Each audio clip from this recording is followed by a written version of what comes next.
Hi all. Good morning అందరికీ. ఎలా ఉన్నారు అందరూ? First of all happy Sunday అందరికీ.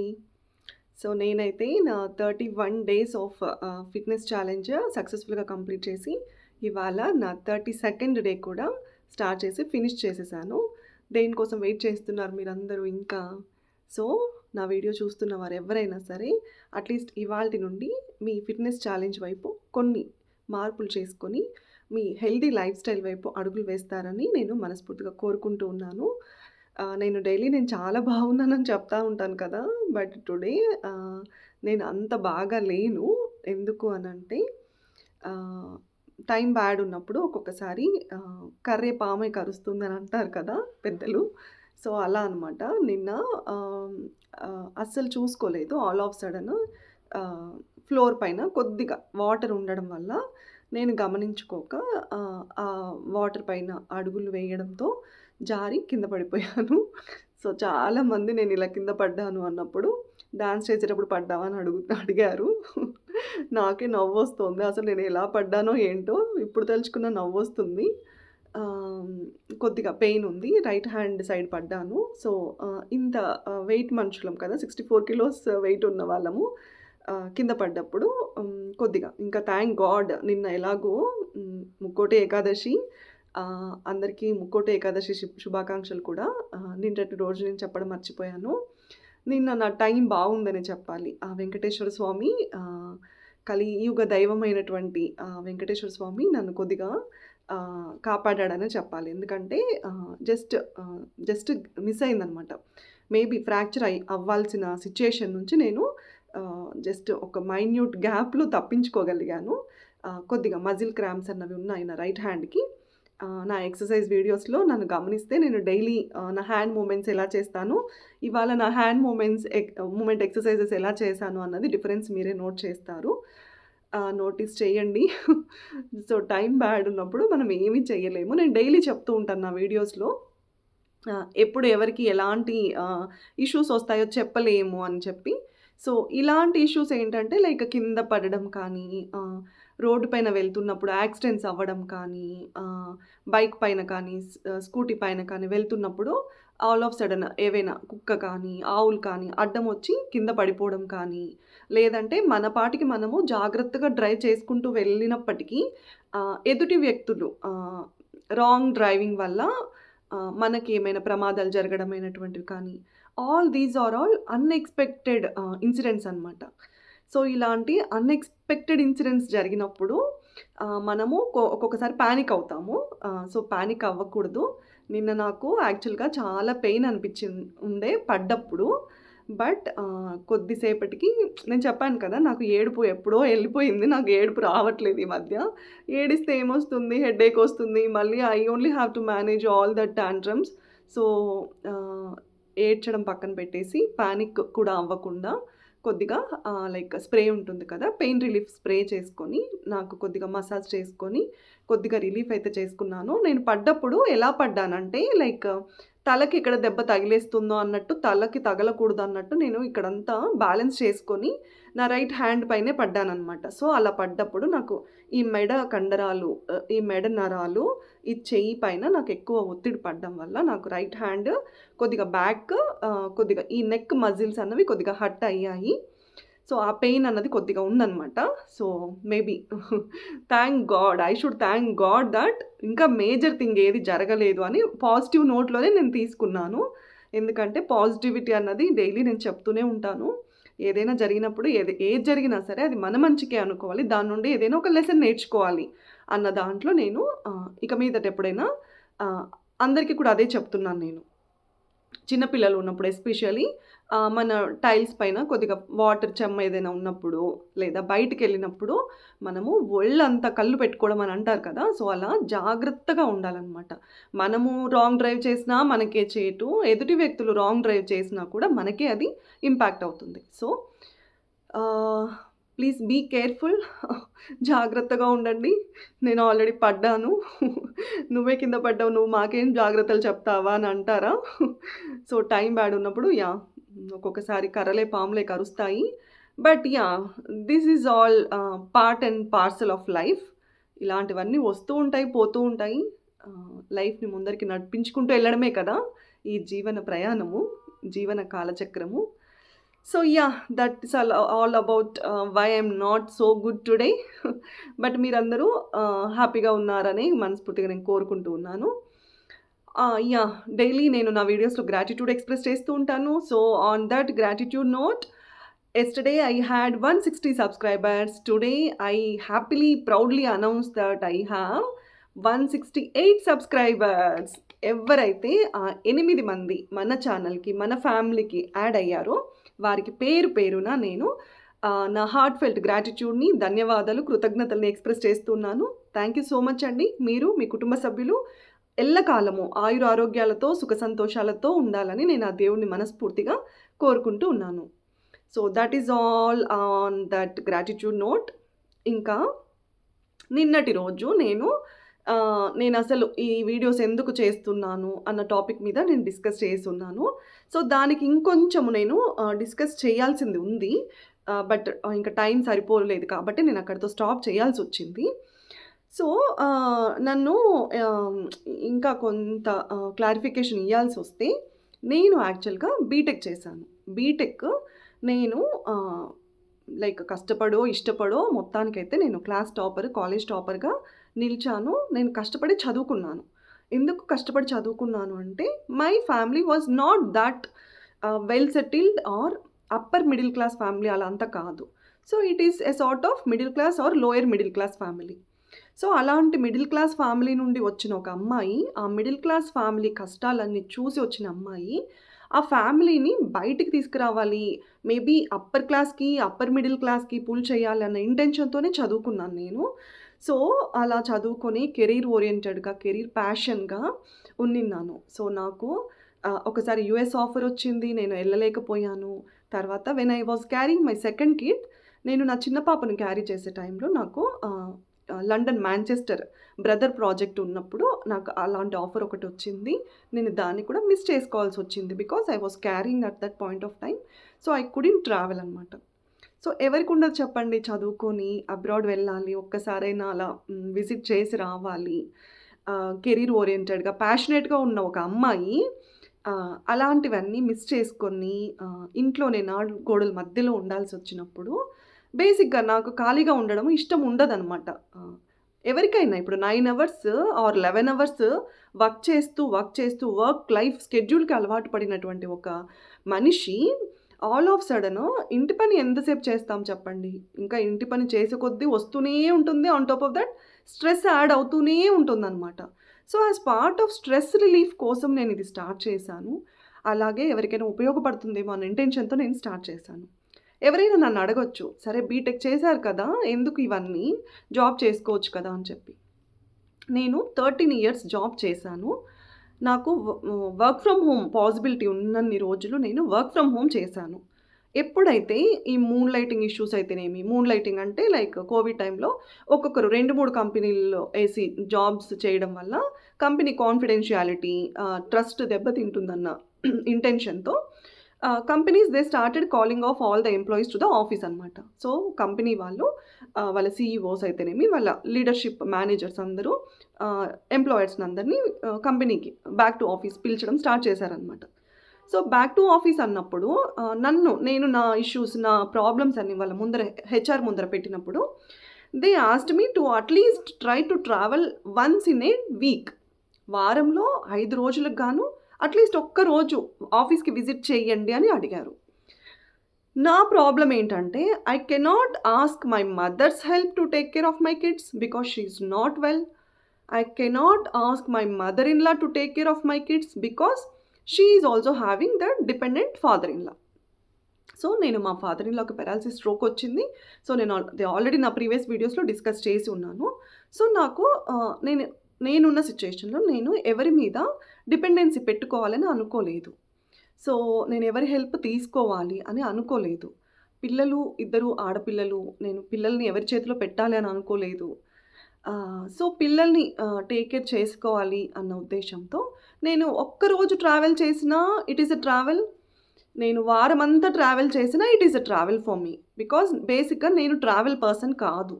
నేను ఎంత వీలైతే అంత ట్రావెల్‌ని అవాయిడ్ చేస్తాననమాట. Because I fall sick. I have the travel phobia. So, ఆ ట్రావెల్ ఫోబియా ఉండడం చేత నేను ఎక్కడికి వెళ్ళను. మోస్ట్‌లీ వెళ్ళను. మోస్ట్‌లీ అవాయిడ్ చేస్తాను. బికాజ్ ఎళ్ళాక నేను సిక్ అయిపోతాను. నేను పడిపోతాను. మళ్ళీ రిటర్న్ ఒస్తాము. రిటర్న్ ఒచ్చాక నేను పడిపోతే, నాకు హెల్త్ బాగాలేక నేను సిక్ అయిపోతే, ఆ ట్రావెల్ ఫోబియా వల్ల పిల్లల్ని ఎవరు చూసుకుంటారు? వాళ్ళకి అట్‌లీస్ట్ 3 టైమ్స్ ఫుడ్ అన్నా మేనేజ్ చేసుకోగలగాలి కదా! ఎంతసేపు మా హస్బెండ్ టేక్ కేర్ చేస్తారు? మేబీ మంత్‌లో వన్స్ ఆర్ ట్వైస్ బాలేదు అని సిక్ అవుతే, maybe they can also have that flexibility to manage and take care of the kids అనమాట. ఆన్ ఎ డైలీ బేసిస్ నాకు బాలేదు, నేను ఇలా జర్నీ చేసొచ్చాను, నాకు సిక్కుగా ఉంది అనంటే, he is also busy with his business assignments అనమాట. సో, అందుకోసము నేను ఎవరి హెల్ప్ తీసుకోవాలి అని అనుకోలేదు. సో, అందుకే నేను నా జాబ్ ప్రయాణానికి ఫుల్ స్టాప్ పెట్టాల్సొచ్చింది. ఎవరికుండదు చెప్పండి? నాకు జాబ్ అవసరం లేదు అనే కంటే, అవకాశం లేదు, అవకాశం లేకపోవడం వల్ల నేను జాబ్ చెయ్యట్లేదు. ఇప్పుడు ఈరోజు నా ఈ వీడియో చూసి ఎవరైనా ఒక్క మేనేజర్ ఏదైనా ప్రాజెక్ట్‌లో నేను ప్రీవియస్‌గా వర్క్ చేసిన కంపెనీస్‌లో, వర్క్ చేసిన ప్రాజెక్ట్స్‌లో మేనేజర్స్ ఎవరైనా ఈ వీడియో చూసి నాకొక్క opportunity, work from home opportunity provide చేస్తే, నేను హ్యాపీగా వర్క్ చేస్తాను. బికాజ్ నాకు ట్రావెల్ ఉండదు. 2 hours of travel, that 2 hours also extra I am ready to afford to the project work only. So, ఎప్పుడైతే మనకి ట్రావెల్ ప్రాబ్లమ్ ఇదంతా ఉండదో, ట్రావెల్ టైమ్ కలిసొస్తుంది. వర్క్ ఫ్రమ్ హోమ్ చేయడం వల్ల ఆహ్, మేబీ ప్రొడక్టివిటీ దెబ్బతింటుంది అన్న ఉద్దేశ్యము వాళ్ళదైతే, నన్నడిగితే పిల్లలు స్కూల్‌కెళ్ళిపోతారు. హ్యాపీగా ఒకరమే ఉంటాము. I can manage with lot of productivity, lot of creativity. I can add more impact to the work that I do. So, అలా అనమాట. అందుకోసము నేను జాబ్ మానేయాల్సొచ్చింది. సో, నిన్నటి రోజుకు అది ఇంకా ఎక్స్‌టెన్షన్ అనమాట. సో, ఇంకా అసలు ఇవన్నీ ఎందుకు చెయ్యాలి? యోగా ఎందుకు చేయాలి? ఫిజికల్ ఫిట్‌నెస్ ఎందుకు చేయాలి? ఇవన్నీ అంటారా? నేను ఒక ఎగ్జాంపుల్ చెప్తాను. నిన్నటి రోజు నేను చూసినటువంటి ఎగ్జాంపుల్. ఇప్పుడు నిన్న నా కేస్ తీసుకోండి. నేను కింద పడ్డాను. కింద పడ్డప్పుడు నా బాడీకున్నటువంటి ఫ్లెక్సిబిలిటీ కారణం చేత, నా బాడీకి నేను గెయిన్ చేసుకున్నటువంటి స్ట్రెంగ్త్ కారణం చేత నాకు పెద్దగా ఇంపాక్ట్ లేదు. పెద్దగా దెబ్బలు తగలలేదు. బోన్స్ ఫ్రాక్చర్స్ లాంటివేమీ జరగలేదు. మేబీ నేను ఓవర్ వెయిట్ ఉన్నప్పుడు, ఒబీస్‌గా ఉన్నప్పుడు, లావుగా ఉన్నప్పుడు పడి ఉండుంటే ఖచ్చితంగా నాకు వెముక విరిగేది. ఎముకలు విరిగిన చోట మేబీ ఏమైనా జరిగుండొచ్చు. ఎముక విరగడము ఒకటే చోట స్ప్లిట్ అవ్వచ్చు. ఒకటే చోట బ్రేక్ అవ్వచ్చు into 2 parts. So, it it might be any sort of break down కదా! సో, అలాంటి ప్రాబ్లమ్స్ ఏవి జరగలేదు. ఒకవేళ నేను ఒబీస్‌గా ఉండి ఉంటే ఖచ్చితంగా జరిగేది. సో, ఇంకొకటి నిన్న నేను ఒక ఎగ్జాంపుల్ చూసాను. ఒక న్యూస్ చూసాను. ఆహ్, అరుణాచలంకెళ్ళినప్పుడు ఆహ్, ఆహ్, ఒక చిన్న నారో పాసేజ్ ఉంటుందనమాట. మోక్ష మార్గం అని అంటారు. సో, ఆ మోక్ష మార్గం గుండా వెళ్ళేటప్పుడు చాలా వరకు అందరూ పుణ్యం కోసమో, పురుషార్థం కోసమో వెళ్తూ ఉంటారనమాట. ఆ మోక్ష మార్గం గుండా. ఒకాయన కొద్దిగా ఒబీస్‌గా ఉన్నాయన, కొద్దిగా ఓవర్ వెయిట్ ఉన్నాయన ప్రయత్నం చేసి ఆయన విఫలం చెంది, ఆయన నారో పాసేజ్ అంత సన్నగా ఉంటుందనమాట దారి. సో, అలాంటి దారి గుండా ఆయన రాలేక, ఆయన పానిక్ అయిపోయి ఆయన చనిపోయారనమాట. సో, సహాయ ప్రయత్నాలు ముమ్మరంగా ప్రయత్నించినా కూడా విఫలమయ్యానమాట. సో, ఆయన అక్కడికక్కడే కాలం చేశారు. సో, ఇవన్నీ ఎందుకు అనంటే, ఫిట్‌గా లేకపోవడం వల్ల మనకు ఫిజికల్ ఫిట్‌నెస్ ఉందనుకోండి, మనకి మెంటల్ స్ట్రెంగ్త్ కూడా వస్తుంది.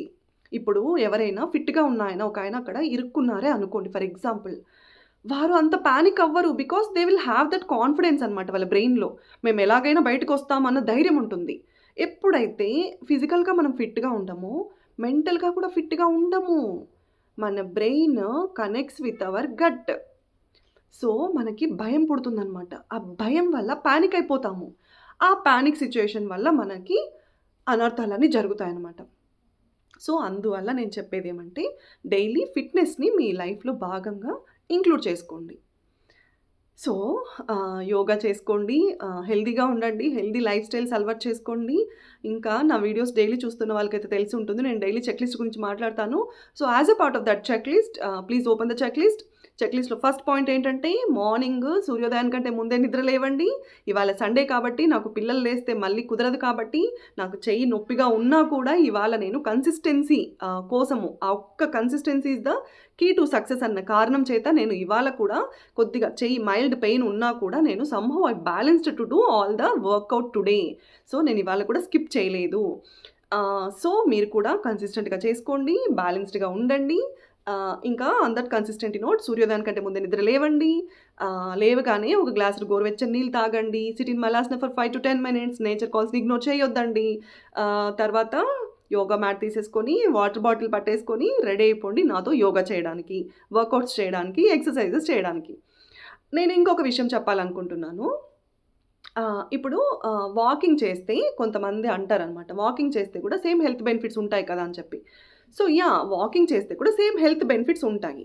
బట్ వాకింగ్ చేస్తే మనకి వయసు పెరిగే కొద్దీ మజిల్ మాస్ అన్నది ఒకటుంటుందనమాట. మనకి ఈ మజిల్ మాస్ అన్నది డిప్లీట్ అవుతూ వెళ్తుంది వయసు పెరిగే కొద్దీ. ఇప్పుడు మనకి మజిల్ మాస్ అన్నది ఉందనుకోండి, మనకి కింద పడినా కూడా సడెన్‌గా బోన్స్ అనేవి ఫ్రాక్చర్ అవ్వవు. ఎవరికైతే మజిల్ మాస్ అన్నది డిప్లీట్ అయిపోతూ వస్తుందో, అలాంటి వారు వయసు పెరిగే కొద్దీ కింద పడితే వెంటనే వెముకలు విరిగిపోయి వింటూ ఉంటాం కదా! కింద పడ్డారు, కాలు విరిగింది, చెయ్యి విరిగింది అని చెప్పి. సో, అలాంటి ప్రాబ్లమ్స్ నుంచి మనము విముక్తి వస్తుందనమాట. ఎవరికైతే ఈ బాడీ మజిల్ మాస్ అన్నది బిల్డ్ చేసుకుంటారో వారికి. ఓన్లీ వాకింగ్ చేస్తే హెల్తీగా మాత్రమే ఉంటారు. మనకి మజిల్ మాస్ అన్నది బిల్డ్ అవ్వదు. ఎవరైతే స్ట్రెంగ్త్ ట్రైనింగ్ చేస్తారో, వర్కౌట్స్ చేస్తారో, స్ట్రెంగ్త్ ట్రైనింగ్ ఎక్సర్సైజెస్ చేస్తారో వారికి మాత్రమే ఈ బాడీ మజిల్ మాస్ అన్నది పెరుగుతుందనమాట. మనకి కండరాలన్నవి గట్టిగా, పటిష్టంగా, బలిష్టంగా ఉంటాయో అలాంటి వారికి సెల్స్ అన్నవి ఇంకొంచెం ఎక్కువ ఇమ్యూనిటీని గ్యాదర్ చేసుకొని ఉంటాయన్నమాట. సో, దానికోసము మనము strength training exercises, workouts compulsory చేసుకోవాలి. వాకింగ్ కొంతమంది ఈ స్ట్రెంగ్త్ ట్రైనింగ్ ఎక్సర్సైజెస్ చేయలేరు. They feel that walking is the best medicine for them. So, అలాంటి వారు you please go ahead with the walking. That is also fine. అది ఇంకా ఏమైనా బాడీలో చిన్న చిన్న లంప్స్ కనిపిస్తే ఇగ్నోర్ చేయొద్దండి దయచేసి. కొంతమంది కేస్‌లో ప్రతీదీ కనిపించిందల్లా క్యాన్సరే అని కాదు. కనిపించిందల్లా క్యాన్సరే అని చెప్పి భయపడమని కూడా చెప్పట్లేదు. కొంతమందికి అవి కొవ్వుగడ్డలయ్యి ఉంటాయి. కొవ్వుగడ్డలేంటంటే వేడి గడ్డలు కాలక్రమేణా కొద్దిగా తగ్గిపోతాయన్నమాట. కొంతమందికి నీటి కణుతులు అంటారు. అంటే సిస్ట్‌లనమాట. ఈ సిస్ట్‌లు కూడా మనం తీసుకునేటువంటి ఆహారం చేత, మనం చేసే ఫిజికల్ ఫిట్‌నెస్ ఎక్సర్సైజెస్ చేత, ఇంకా కొద్దిగా హార్మోన్స్ అన్నవి బ్యాలెన్స్ చేసుకోవడం వల్ల ఈ కణుతులు, నీటి కణుతులు అంటే సిస్ట్‌లు తగ్గిపోతాయన్నమాట. ఈ క్యాన్సర్ సెల్స్ ఎప్పుడైతే క్యాన్సర్ గూడు కట్టుకోవడం స్టార్ట్ చేస్తుందో అలాంటిది అంత ఈజీగా తగ్గదు. సో, మనము అలాంటి వాటి మీద ఒక కన్నేసి ఉంచుకొని మనము జాగ్రత్తగా ఉండాలన్నమాట. So, that is all about the lumps that you should take care of. ఇంకా ఆ 8 మంది ఎవరైతే మన ఫ్యామిలీకి కొత్తగా జాయిన్ అయ్యారో వారు, ఇంకా ఎవరైనా కొత్తగా నా వీడియో చూస్తుంటే వారు నా ప్రీవియస్ వీడియోస్ కూడా చెక్ చేయండి ఒక్కసారి. ఆల్ ఆఫ్ సడన్ వచ్చేసి నా 32nd డే దగ్గర నుంచి స్టార్ట్ చేయొద్దండి. Like intermediate stage or advanced stage of workouts చేసేవారు, వారు హ్యాబిట్ బిల్డ్ కోసము ఒక్కరే ఎక్సర్సైజెస్ చేయలేరనమాట. కొంతమందికి ఆ మోటివేషన్ కావాలి. They should be someone to accompany them. So, నేను కూడా ఆ బ్యాచ్ అనమాట. నాకు ఎవరైనా ఒకరు తోడు ఉంటే చేయాలని అనిపించే టైప్ అనమాట. ఒక్కరమే చేయాలంటే లేజీగా అనిపిస్తుంది. సో, అలా ఎవరైనా కంపెనీ కావాలనుకునేవారు, సో ప్లీజ్ నేను 1000 డేస్ ఛాలెంజ్ ఇనిషియేట్ చేశాను. ఎవరైనా ఈ 1000 డేస్ ఛాలెంజ్‌లో పార్టిసిపేట్ చేయాలనుకుంటే please join along with me. So, ఇవాళ నా 32nd డే. ఇంకా ఎవరైనా నా వీడియోస్ ఫస్ట్ టైం చూస్తున్నవారు నా ప్రీవియస్ వీడియోస్ కూడా చూడండి. డే 1 ఫిట్‌నెస్ ఛాలెంజ్ నుండి ఫాలో అవ్వండి. You will get lot of information on health, wealth and happiness. So, health గురించి చాలా tips, information, breast cancer awareness, ఇంకా different types of cancer awareness, ఈ details అన్నీ వస్తాయి మీకు డే 1 నుంచి వీడియోస్ ఫాలో అవ్వడం వల్ల. ఇంకా there is a separate video on breast cancer explicitly and suicidal prevention awareness గురించి. సో, ఎవరైనా కొత్తగా చూస్తుంటే మన ఛానల్‌ని సబ్స్క్రైబ్ చేయండి. మన ఫ్యామిలీలో భాగంగా యాడ్ అవ్వండి. So this is all I wanted to request and express for this day. So 32nd day of my fitness challenge. So 1000 days ఉంటుంది ఇంకా. జాయిన్ అవ్వండి, మోటివేట్ అవ్వండి. Habit building, consistency over the period of time consistency అన్నది develop అవుతుందనమాట. So ఒక్క రోజులోనే weight లాస్కి, fat లాస్కి టార్గెట్ చేయొద్దండి. హెల్దీ లైఫ్ స్టైల్ మీద టార్గెట్ చేయండి. Weight loss, fat loss, inch loss, they're all the byproducts of our healthy lifestyle that we follow. So that's all for today. Sarve Jana Sukhino Bhavantu.